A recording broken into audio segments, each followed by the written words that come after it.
Hello guys, welcome back to my YouTube channel Garkis Creative. This is my third mini vlog video day 4. আজকে আমরা যাচ্ছি ঋষিখোলা। আমাদের আজ সেভাবে কোনো সাইড ট্যুর ছিল না। আমাদের মাঝ রাস্তায় গাড়ি থামাতে হয় কারণ আমাদের গাড়িতে একটি ছোট বোন ছিল। সে হোটেল থেকে ভারী কিছু না খেয়ে আসার জন্য পাহাড়ে চড়াই উতরাইতে অসুস্থ হয়ে পড়ে। বোন একটু স্টেবল হয় তখনই আমাদের গাড়ি ছাড়া হয় এবং আমরা লামাহাটের উদ্দেশ্যে রওনা দিই। যেহেতু ফার্স্টেই বলেছি এটা একটা অফিস ট্যুর, তার জন্য আমাদের সঙ্গে আরও 3টে গাড়ি ছিল। তো তারা লামাহাট আগেই দেখা হয়ে গেছিল, যাদের তারা লামাহাট স্কিপ করে দেয়। তারা লামাহাট স্কিপ করে পরবর্তী ডেস্টিনেশনের উদ্দেশ্যে রওনা দেয় এবং আমরা লামাহাটে দাঁড়াই। লামাহাটে একটি রেস্টুরেন্টে বোন কিছু ভারী খাবার খায় কারণ পরবর্তী পাহাড়ে চড়াই উতরাইতে বোন যাতে অসুস্থ না হয়ে পড়ে। সেই ফাঁকে আমরা লামাহাটে কিছু সুন্দর সুন্দর ছবি তুলি এবং আমাদের বলা হয়েছিল যে লামাহাটের উপরে একটি লেক আছে। পুরো পাহাড়টা আমরা কমপ্লিট করে উঠতে পারিনি কারণ আমাদের নেক্সট ডেস্টিনেশনেও যেতে হতো। লামাহাটের সামনে রাস্তাটা অনেকটাই সরু থাকার জন্য সেখানে পার্কিং করতে দিচ্ছিল, তাই আমরা লামাহাট থেকে বেরোনোর পর অনেকক্ষণ আমাদের গাড়ি খুঁজে পাচ্ছিলাম না।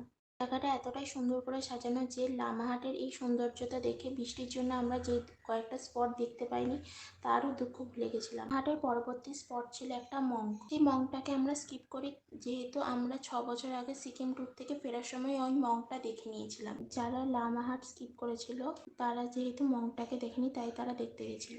সেই মঙ্ক থেকে বেরিয়ে আমরা একটি ছোট ব্রিজ পার করে তিস্তা নদীর ধারে যাই। আমরা 6 বছর আগে সিকিম ট্যুরের সময় তিস্তা নদীকে দেখেছিলাম পুরো সবুজ। রিসেন্ট হরপাবানের জন্য গঙ্গার জল এবং তিস্তার জলের মধ্যে কোনো পার্থক্য নেই। তিস্তা নদীর পাড় দিয়ে যেতে যেতে তার পাড়গুলোকে দেখে মনে হলো কতই না ক্ষয়ক্ষতি করেছে। তিস্তা নদীর পাড় দেখতে দেখতে ঋষিখোলার দিকে যেতে লাগলাম। তিস্তা নদী চলে যাওয়ার পর আমরা আবার একটি সুন্দর জঙ্গলের মধ্যে দিয়ে যেতে যেতে কালিম্পংয়ে প্রবেশ করলাম। তিস্তা নদীর পাড়ে এত খারাপ রাস্তা হওয়ায় কালিম্পংয়ে প্রবেশ করার পর আমাদের গাড়ির টায়ার পাংচার হয়, তাই জন্য কিছুক্ষণ সময় লাগে সেই গাড়ির টায়ার চেঞ্জ করতে। গাড়ির টায়ার ঠিক করার পর আমরা কালিম্পং মার্কেটের মধ্যে দিয়ে চলতে শুরু করলাম এবং মার্কেট বেরোনোর পর আমরা ঋষিখোলায় যাওয়ার জন্য দুটো চেকপোস্ট পাই, একটা ওয়েস্ট বেঙ্গল চেকপোস্ট, একটা সিকিম চেকপোস্ট। আমাদের শুধু বলা হয়েছিল নিজেদের আধার কার্ড এবং ভোটার কার্ডের জেরক্স নিয়ে যাওয়ার জন্য, কিন্তু কপি করে জেরক্স নিয়ে যেতে হবে সেসব কিছু মেনশন না করে দেওয়ার জন্য আমরা 1 কপি করেই নিয়ে যাই। ওই 1 কপি করে জেরক্স ওয়েস্ট বেঙ্গল চেকপোস্টে লেগে গেলেও সিকিম চেকপোস্টের জন্য আবার 1 কপি করে জেরক্স করাতে হয়, তাই জন্য ওখানে কিছু সময় নষ্ট হয়। তার উপরে খারাপ রাস্তার জন্য ঋষিখোলায় পৌঁছাতে আমাদের 4টে বেজে যায়। প্রথমে আমরা লাঞ্চ করে দেন ফ্রেশ হয়ে আমরা নদীর ঠান্ডা জলে পা ডুবিয়ে কিছু সুন্দর সুন্দর ছবি তুলি। সন্ধ্যেবেলা থেকে ওখানে কারেন্ট না থাকার জন্য এবং আমাদের ফোনের চার্জও না থাকার জন্য আমি সেভাবে কোনো ভিডিও করতে পারিনি এবং একদম রাতের বেলা সেখানে নেকড়ে বেরিয়েছিল।